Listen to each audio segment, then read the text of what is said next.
What's up, you guys? It's PhiDX. If you don't know me, I'm a professional Tekken 7 player, and I'm looking at the JACK-8 trailer today. It's the second to last trailer, I believe, before EVO Japan, where the demo will be available. Jun Kazama, I think, is the last one they haven't revealed. But we got Lars last week, and that was an absolutely insane trailer. If you haven't seen it, definitely check that one out, because I'm the most excited, I think, for Lars. But Jack is a classic. I got a lot of thoughts. He's kind of a very, very traditional Tekken character. When he goes low, you block low. When he goes mid, you block mid. And you have to make a lot of active defensive choices against him. So I'm really curious how this is going to come over into the new Tekken. Let's check it out. Get ready for the next battle. Tekken 8. High-tech Annihilator. Challenger.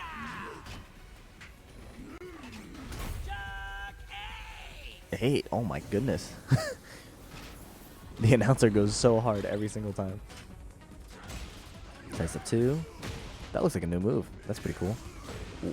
Was that a ground pound stun? Okay. Oh my goodness. Extension out of down forward 2. That's kind of cool. Oh, his eyes glowed in the middle of that attack. Aesthetically, Jack has not been that cool to me. And a lot of people say this design is lame, but I actually like this Jack a lot.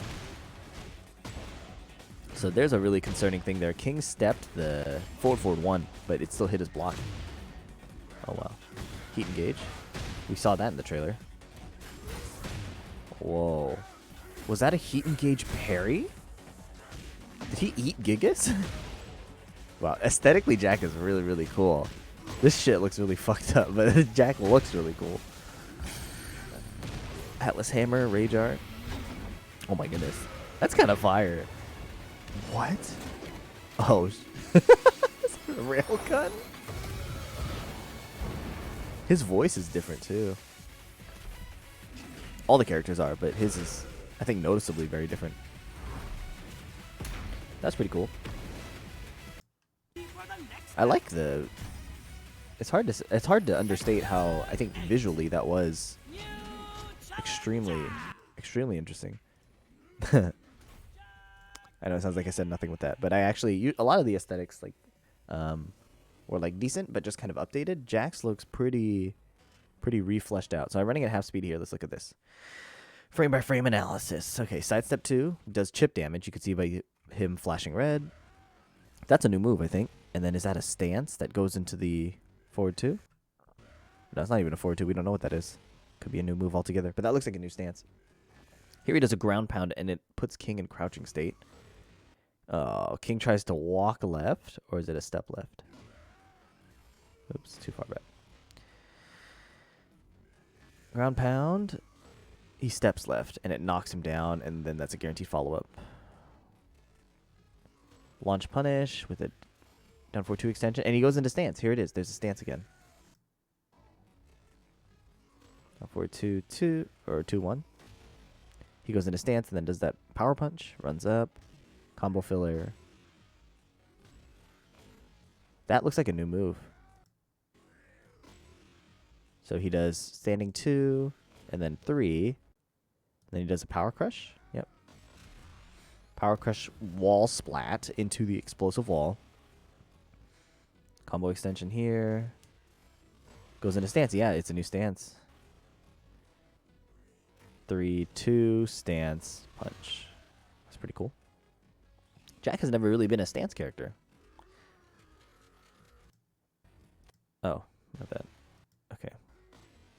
This part was a little scary. So Jack pops off. This is the direction you're supposed to move against forward 1. Jack does forward 1. You're supposed to walk left. So look at how it tracked him, right? So everybody made fun of me when I said, you thought sidestepping was gone from Tekken? This is what I mean. And we saw this in the Lars trailer, and we saw this in the Law trailer. Actually, we've seen this in almost every trailer. There's a move, and they showed you how you moved against it traditionally, and they saw it tracking. So the design pattern of Tekken 7 is moving forward here. But anyways, he goes into stance. That gives a knockdown. We don't know if that's a counter hit or not. Did he press? I don't think he pressed, although the camera zoomed like he did. Oh, no, he did press. You could see that right here on this frame, King does a little sidestep, and then he starts an attack. This is not like a regular movement. So this is a counter hit launcher. Down forward 1-1, animation change, but it's the combo refresher. This is heat smash 3-2 stance 1. So you've seen the stance can do the blue hand uppercut and a big power mid. This is a knockdown punish normally. Now it gives a guaranteed mix-up into his heat smash, which is forward 2-2, it looks like, where he summons the railgun. Stance. Stance has a power crush. And this power crush, oh my god. So if you try to hit him out of the stance and he power crushes, he gets a heat engager. And in heat, the stance has super armor. It doesn't even look like he did damage to him. No, he did. Maybe. Okay, it doesn't really look like a lot of damage. It doesn't look like the power crush state, right? Power crush, you flash white when you get hit. He's not flashing here. He's not flashing here at all. Oh my goodness. That's so insane. I can't believe that. Like, I'm trying to go back and see how he flashed white here. But here, it's barely touching him. We don't even know if he's taking damage for that. Oh, okay. Gets a combo off of the power crush. It's cool. Okay, heat dash. We like these combos. I like these combos. That's a cool combo filler. And then a fast knockdown for the stance. So the stance, they showed us 3 moves. It's like a standing 4, and it does that fast knockdown. It's the big mid punch, and then he has the blue hand uppercut that he normally has. And then the rage art, I like that part, the wind up. But he just summons a gun and shoots you, which is not as cool as his Tekken 7 one. His Tekken 7 one had a lot of character, where he punches you a million times with his machine gun arms and like blasts you forward. Yeah, I think they nailed a lot of the animations of his moves and things like that. But these properties are just so alarming, man. Like, walk left, gets clipped, goes into stance, counter hit launcher out of stance. This makes it feel almost like yeah, I mean, he's being updated for the new Tekken, that's for sure. This part was really scary too. Not that. That's normal Tekken 8 shit. Here, he goes into stance. So it's a stance mix-up on your block. If you try to retaliate, right, and he decides to power crush, now you are in a mix-up again, but worse. Because if you try to hit him in this mix-up, it doesn't even look like he takes damage. You see little hit sparks there, but traditionally, again, power crush, you take damage, it's going to flash. They've shown us that multiple times. The Paul trailer has the power crushes. The King trailer has the power crushes. So this doesn't look like a power crush state. It's almost like a super armor state. And off of that, he gets a combo. So you are supposed to just hold it. You were just supposed to block and hold it. If you can move away, that'd be cool. They didn't show his traditional, like, down back 1, his very fast low. Assuming that's all he gets out of heat, if they don't change the advantage or anything, it'll still be nasty, but it's not going to be horrible, right? Like, when Jack to knocked you down with this heat engager that he had now. Oops, way too far forward. Here, when this happened currently, you were on the ground, so he would run up to you and you'd still get, like, a mix-up situation. So, assuming that you can just block, you'll probably just take a throw mix-up or, like, a small low poke. Like, that hasn't really changed. Same thing here, right? So, like, he goes power crush and then he runs at you.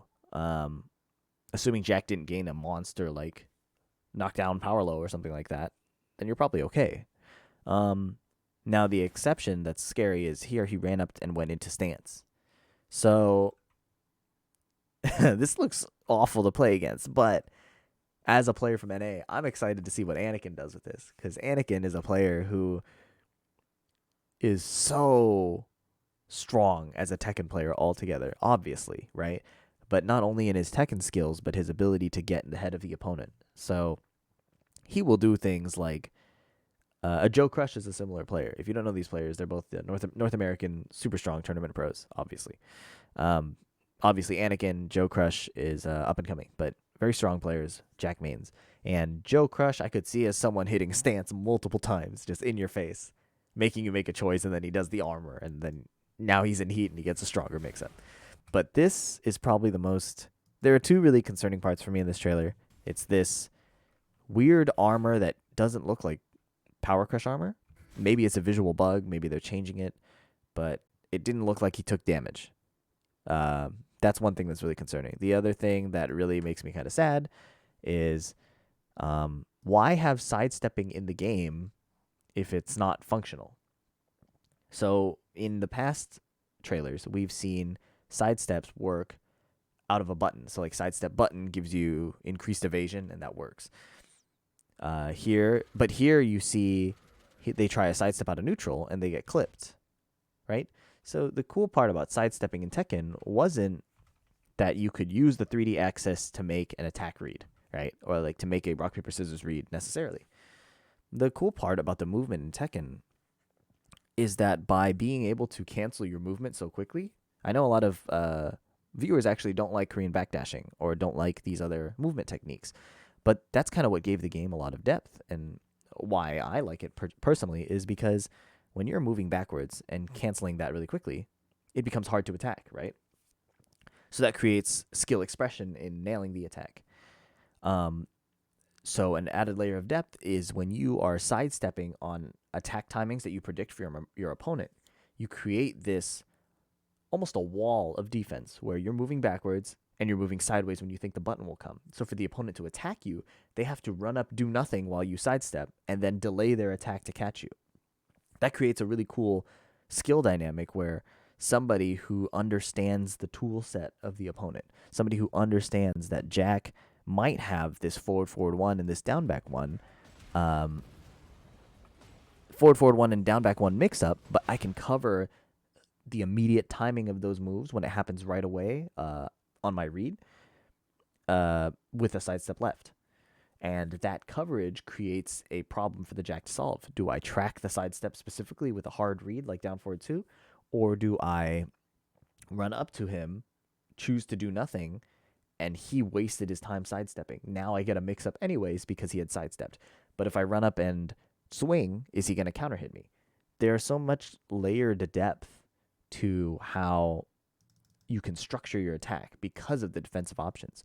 But this style of change kind of takes that all away, right? There's skill between both players. The defender has to understand what the opponent can do and understand their timing, kind of like in a boxing or an MMA match, right? They do a lot of initial posturing and kind of moving around because they want to understand what the opponent's intentions are. What are they looking for? Tekken had that, even though it's less hand-to-hand combat now with swords and weapons and things like that. You can still keep that kind of, I think, core fighting mechanic where you see two dudes trying to understand each other, their timing, and then capitalize on that in bigger ways once they have the read. Things like this kind of take away the skill for both players, right? It no longer becomes, do I think he's going to do something at this time, at this space? Do I know what moves he likes to use? Do I have a defensive option to cover those moves? And it's okay to be wrong. I think let's say he sidestepped left here and then Jack did down forward 2. He got outplayed, right? Because down forward 2 tracks that sidestep. But this is forward 1. This is how you beat that move. And now it's gone. So now it's no longer a case of, do I understand what moves my opponent is going to do to me and how do I counter that? It doesn't matter if you know what move is coming. You're supposed to block here. The game is telling you you're supposed to block here because you went for a sidestep left and you got clipped. So, yeah, not going for a super negative note, but yeah, a lot of people would say well, of course they're not going to remove sidestep. It's a 3D game. But this is what people mean when they say remove sidestep. It's not about the fact that you can do the action. Is it practical as an answer to the moves your opponent is presenting? And I believe in this case, not so much, unfortunately. I talk about this more in a video I made earlier.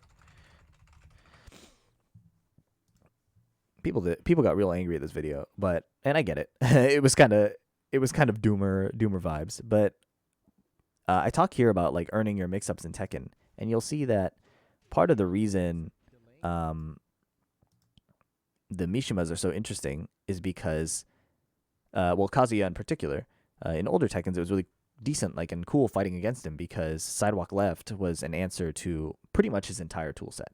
He had some hard read options like instant while standing too, but the way his offense works, it pretty much always dies to sidewalk left. So Kazuya's answer to that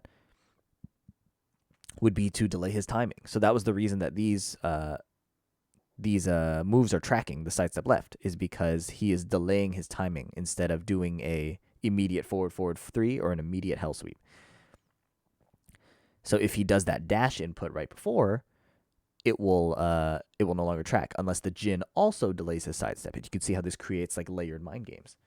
And then there, if the mind game is he going to attack as soon as he moves? Do I put out my hitbox right away and clip him, or do I just chill out? And the downside is if you try to keep out at the wrong time, you see here Jin goes for a jab, and then Kazuya gets the electric, you will get whiff punished, right? So it creates more depth in the mashing when they come in game, the going for a whiff punish game. I recommend checking out this video if you're more curious about my thoughts on that. Yeah, the Jack trailer, I'm super interested visually. It stands out as a really solid update, I think, from the Tekken team, and the people doing all the work behind the scenes there for the character model, the animations, the redoing it all in the new Unreal. So impressed with their work. I hope that they consider allowing us to move around around our opponent's buttons. I think that is what has made Tekken really stand out. And even though Tekken has historically been kind of like a black sheep of fighting games, I think it stood out for a lot of really beautiful reasons. And standardization will, I think, bring it more market success, but at what cost, But we'll find out more soon. Evo Japan is coming up real soon. I think the next reveal is going to be Jun Kazama, and then we'll finally have people who get their hands on the playable alpha at the event. Hopefully they'll do some official release information, because as of right now, we're not allowed to record anything. They said that if you're competing in this or you're joining the playable alpha, you're not allowed to record. So we're not going to get any footage outside of what they want to show us. I would have liked to test, like, what are jabs like? How do you play around jabs? What is whiff recovery on electric like, for example? Is there going to be a high focus on whiff punishment in this game, or are characters going to be given a lot of safe whiff recovery, like in Tekken 7, which makes it really hard to do anything or express any different style outside of just run up and hit them? My guess is it's going to be the latter, but we'll have to wait and see. We don't really know. I hope this review was interesting. I hope you learned something, and leave in the comments if I missed anything in the trailer. I love chatting about that in the comment section after. That's all I got for you today. Catch you in the next one. Peace.